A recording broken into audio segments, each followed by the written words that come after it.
안녕하세요. 재테크농부입니다. 8월 5일 목요일날 벨로다인 2분기 실적 발표가 있었습니다. 간단히 봤을 때는 큰 문제는 없어 보였습니다. 21년 1분기하고 비교해보고 앞으로 투자 가능성이 있는지 분석해 보겠습니다. 동영상 정보란에 2분기 실적 발표 자료와 주소를 공유해 드릴 테니 필요하신 분들은 참고 부탁드립니다. 구독과 좋아요 부탁드립니다. 해당 영상은 개인적인 의견일 뿐 참고만 부탁드립니다. 현재 벨로다인의 차트입니다.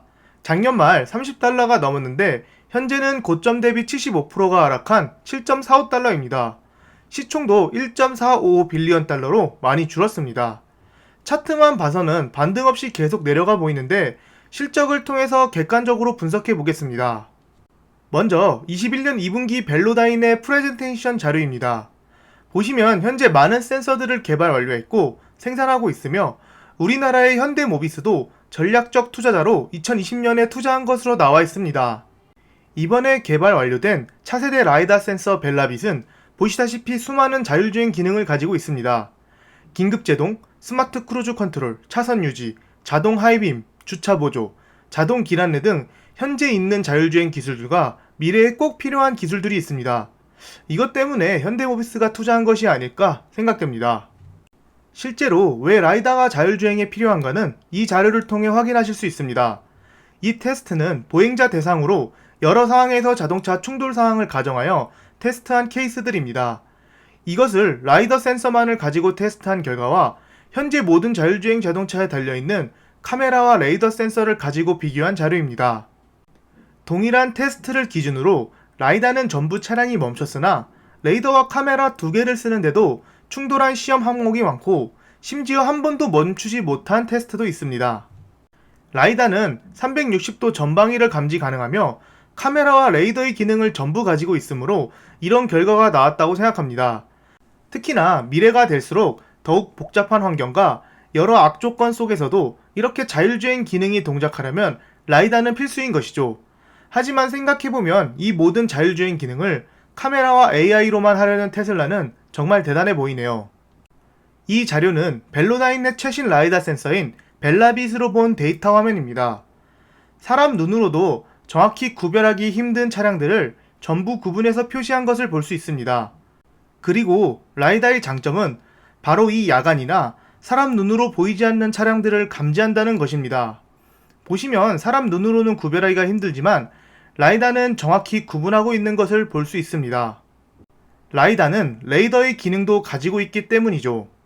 제가 개인적으로 생각하는 벨로다인의 가장 큰 장점은 바로 이 사진에 나와 있다고 봅니다. 벨로다인이 판매량이나 매출은 세계 1위인 것이 맞으나 시총은 루미나가 1위입니다. 루미나는 자율주행 아다스에만 특화된 센서가 있습니다. 그리고 현재 센서가 하나이죠. 하지만 벨로다인의 센서 종류만 해도 여러 개이며 이렇게 여러 산업 전체적인 인프라 분야에 사용이 가능한 센서들이 많습니다. 자율주행 시장보다 이렇게 모든 산업 분야에 쓰인다면 앞으로 벨로다인 라이다의 활약은 무궁무진할 것으로 보입니다. 실제로 도시에 장착된 벨로다인 라이다 센서 관련 영상을 보시겠습니다.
보시면 벨로다인은 저희가 잘 아는 기업들이 고객으로 많이 있습니다. 물론 여기서 벨로다인 라이다를 자사의 제품에 직접 달아서 판매하다기보다는 연구개발 용도로 사용하는 고객들이 더 많을 것입니다. 하지만 벨로다인의 기술력이 있기에 이런 유명한 기업들에서 벨로다인 라이다로 기술 개발을 하고 있지 않을까 생각됩니다. 다른 라이다 업체들과 제품들 스펙을 비교해 놓은 자료입니다. 벨로다인의 제품이 압도적으로 많고 스펙 또한 뛰어나 보입니다. 스펙 가지고 거짓말을 안 하니 확실히 다른 라이다 기업보다 성능이 좋아 보입니다. 아우스터가 생각보다 좋은 성능의 제품을 가지고 있네요. 아우스터는 가성비 있는 라이다 제품을 판매하는 것이 목적인 회사입니다.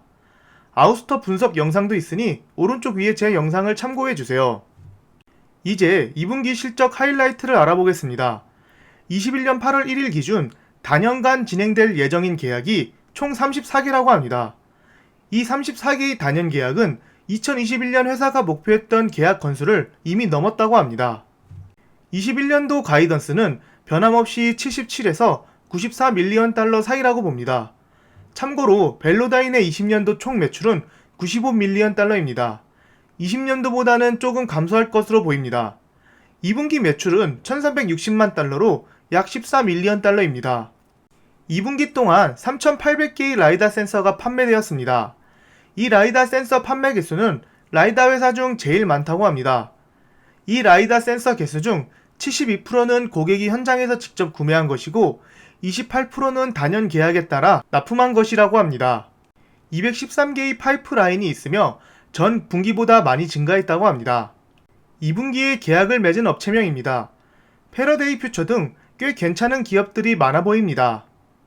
듀르에머, 벨로다인의 CFO는 이번 21년 2분기 발표에서 계속해서 신흥시장에서 라이더 사용하는 것을 개척하고 있고 추진력을 얻고 있다고 합니다. 수많은 파이프라인과 2021년 2분기에 이미 21년 목표 계약 건수를 넘어 34건의 계약을 맺은 것은 벨로다인 라이다가 계속해서 라이다 시장에서 인정받고 있는 뜻이라고 합니다. 남은 3, 4분기 동안 4개의 추가 단연 계약을 통해 더욱더 성장할 것이라고 합니다. 또한 6월에 출시된 벨라비 센서를 출시하여 비용, 안전, 설계 능력까지 향상시켜 시장의 다양한 요구를 충족할 수 있다고 합니다. 소프트웨어적으로는 7월 29일 자율주행 솔루션 벨라, 라이다 인식 소프트웨어를 배포한다고 합니다. 벨로다인은 현재 차량과 여러 인프라에 장착할 수 있는 라이다의 소프트웨어 솔루션과 하드웨어를 납품할 수 있는 유일한 라이다 회사라고 합니다. 그리고 2분기에 어떤 회사들과 계약을 맺었고 최근 소식은 무엇인지, 왜 주가가 떨어졌는지는 7월 27일에 올린 벨로다인 분석 영상을 참고해주세요. 매출 부분을 알아보겠습니다. 벨로다인의 매출은 총 2개 부분으로 나누어져 있으며 라이다 센서를 판매해서 얻는 수익과 라이다 제품에 대한 라이센스 및 서비스, 소프트웨어 제품 판매 등이 있습니다. 보시면 21년 1분기와 비교해서 총 매출은 마이너스 33%가 감소했습니다. 자세히 봐보면 라이다 센서 판매는 13%가 증가했으나 서비스 및 라이센스 판매 비용이 73% 감소했습니다. 하지만 이건 이미 예상된 가이던스이긴 합니다. 저는 그래도 제품 판매가 늘었다는 점에 좋게 보고 싶습니다. 결국 센서를 판매하게 되면 추후의 서비스나 라이센스 비용 등이 자연스럽게 따라올 확률이 크기 때문입니다. 어쨌든 현재 이 라이다 센서 판매는 아직 벨로다인이 세계 1위를 달리고 있습니다. 어디서 손실이 났는지 확인해 보겠습니다. 운영 비용을 분석해 보겠습니다. 먼저 성장주의 가장 큰 연구 비용은 7% 정도 하락했습니다. 보통 성장주는 연구 비용이 높을수록 좋은데 조금 감소한 부분은 그렇게 좋아 보이지 않습니다. 하지만 계속해서 높은 비용을 연구비에 투자하고 있습니다.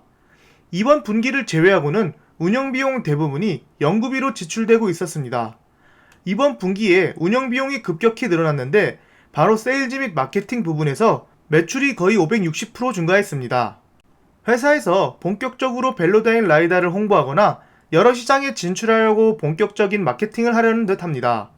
앞에서 말씀드린 벨로다인 CFO가 신흥시장에 계속해서 추진력을 얻어 진출한다는 듯이 이렇게 세일즈 마케팅 분야에 많은 운영비용이 들어가지 않았을까 생각됩니다. 그래서 총 운영비용은 거의 2배가 증가했습니다. 그렇기 때문에 총 손실은 97%가 증가한 약 80밀리언 달러의 손해를 보았습니다. 주당 순손실은 1분기 대비하여 0.04달러가 증가했습니다. 이번 실적 발표 컨센서스는 매출은 17밀리언 달러고 주당 순손실은 0.14달러입니다. 하지만 실제치랑 비교해보면 좀 차이가 있는 것을 볼 수 있습니다. 그렇기 때문에 실적 발표 당일 상승이 아닌 소폭 하락한 상태로 마무리됐습니다. 제 개인적인 생각으로는 단순 이번 분기에는 조금 감소했을지는 몰라도 집안 싸움이 어느 정도 마무리되고 라이다 센서가 본격적으로 쓰이는 시대가 오면 충분히 상승할 것으로 보입니다. 그리고 컨센서스와 그렇게 큰 차이까지는 아니라서 큰 하락은 없었습니다. 그래도 3, 4분기 실적은 자세히 분석해봐야 할 듯합니다. 그리고 주당 순손실이 예상치를 넘어선 이유는 아직 주식 보상비가 많이 나가고 있기 때문입니다. 하지만 이 부분은 스펙 합병을 통해 주식 보상비가 나가고 있으며 곧 자연스럽게 없어질 부분이라고 생각합니다. 자산 및 부채 부분에 대해서 알아보겠습니다. 현금 및 현금성 자산이 많이 줄은 것을 볼 수 있습니다. 대신 단기 투자 항목에서 많은 자산이 생겼으며 회사에서 계속해서 투자를 하고 있다고 보시면 됩니다. 유동자산은 작년 말과 비교해서 큰 변화는 없습니다. 오히려 총 자산은 증가했고 부채와 비교해보면 부채 비율이 20%가 안 될 정도로 건전하다고 볼 수 있습니다. 그리고 항상 말씀드렸다시피 유동자산과 유동부채의 비율로 유동비율이라고 하는 회사의 안정성을 보는 지표를 확인해 볼 수 있습니다. 유동비율이 100%가 되지 않으면 유동성이 위험하다고 판단됩니다. 유동비율의 공식은 오른쪽에 보이다시피 유동자산에서 유동부채를 나눠서 그 비율을 계산합니다. 벨로다인의 유동비율은 2268%로 현재 회사의 안정성은 탄탄하다고 볼 수 있습니다.